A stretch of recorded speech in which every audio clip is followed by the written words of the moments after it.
Прямо сейчас на планете живет около 5 миллиардов человек, которые называют себя футбольными болельщиками. Это больше половины всего человечества. И странно здесь не то, что футбол популярен. Странно то, что никто по-настоящему не спрашивает, почему именно он. Ответ оказывается гораздо глубже, чем красивая игра или удачное стечение обстоятельств. Представь, твоя команда забивает гол. Ты сидишь на диване. Ты не бежал, не бил по мячу, ты даже не выходил из дома. Но твое тело в этот момент ведет себя так, будто это сделал ты. Уровень тестостерона поднимается.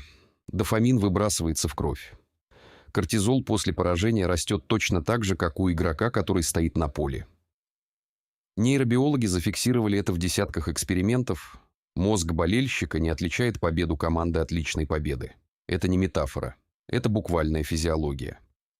Почему так происходит? Потому что твой мозг не создавался для стадионов. Он создавался для саванны.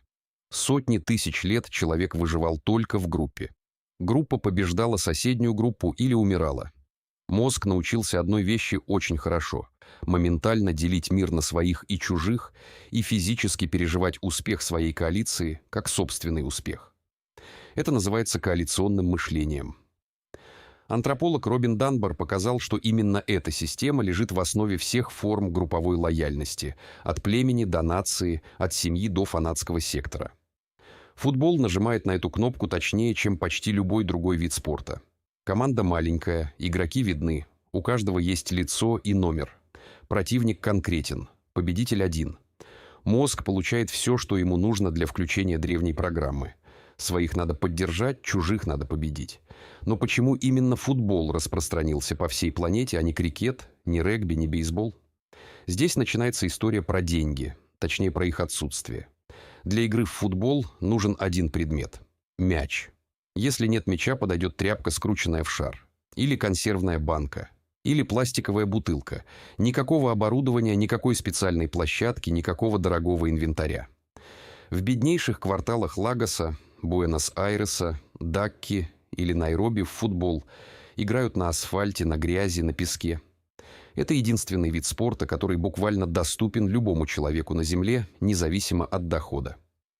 Экономика доступности объясняет, почему именно бедные страны производят непропорционально много великих игроков, и почему именно там болельщицкая страсть наиболее интенсивна.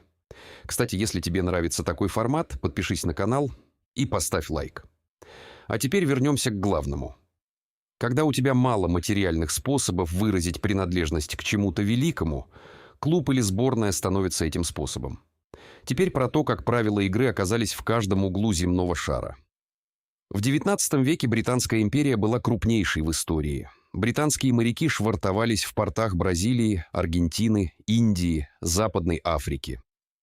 Британские инженеры строили железные дороги в Уругвае и Чили. Везде, где они останавливались дольше, чем на неделю, они начинали играть в футбол. Они играли между собой, потом с местными. Местные подхватывали. Правила были просты, объяснить их можно было жестами. К началу XX века игра уже жила во всех колониях и торговых портах, независимо от языка, религии или культуры. Ни один другой вид спорта не получил такой системной доставки через глобальную логистику империи. Но распространение объясняет только начало. Почему люди остались, почему игра удержала внимание на протяжении 100 лет – здесь работает механизм, который ученые называют неопределенностью результата. В баскетболе или американском футболе счет меняется каждые несколько секунд, десятки очков. Если одна команда повела на 20 очков, игра по существу закончена. Мозг расслабляется, напряжение уходит. В футболе счет меняется редко. Игра может идти 80 минут без гола, и один момент решает все. Это создает то, что психологи называют прерывистым подкреплением. Редкая, непредсказуемая награда вызывает несравнимо более сильный дофаминовый ответ, чем частая предсказуемая. Это тот же механизм, который делает азартные игры такими захватывающими. Низкий счет плюс роль случая, плюс один финальный момент равно максимальное нейробиологическое напряжение. Футбол случайно, а потом намеренно оказался идеально настроен под этот механизм мозга. И, наконец, самый устойчивый слой. Когда человек болеет за команду достаточно долго, происходит нечто необратимое. Клуб становится частью его идентичности. Психолог Анри Ташфель описал это как теорию социальной идентичности. Люди включают группу в образ самих себя. Победа клуба поднимает самооценку.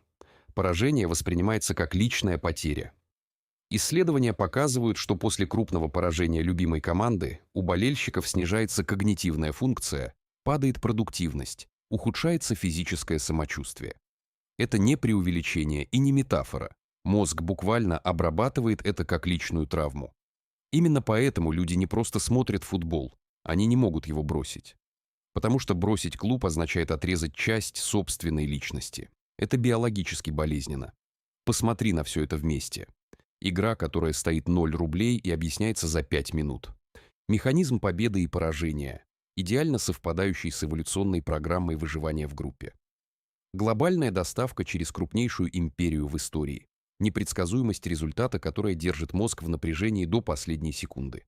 И петля идентичности, которая делает выход практически невозможным. Футбол захватил мир не потому, что он красив. Он захватил мир потому, что в него легко попасть, из него почти невозможно выйти, и он нажимает одновременно на несколько самых глубоких уязвимостей человеческого мозга. Каждый раз, когда ты чувствуешь, как замирает сердце перед пенальти, это не просто эмоция. Это несколько сотен тысяч лет эволюции, которые напоминают тебе: твоя коалиция на поле, и ее победа важна. Не забудь подписаться на канал, поставить лайк и включить колокольчик. До встречи в новых видео.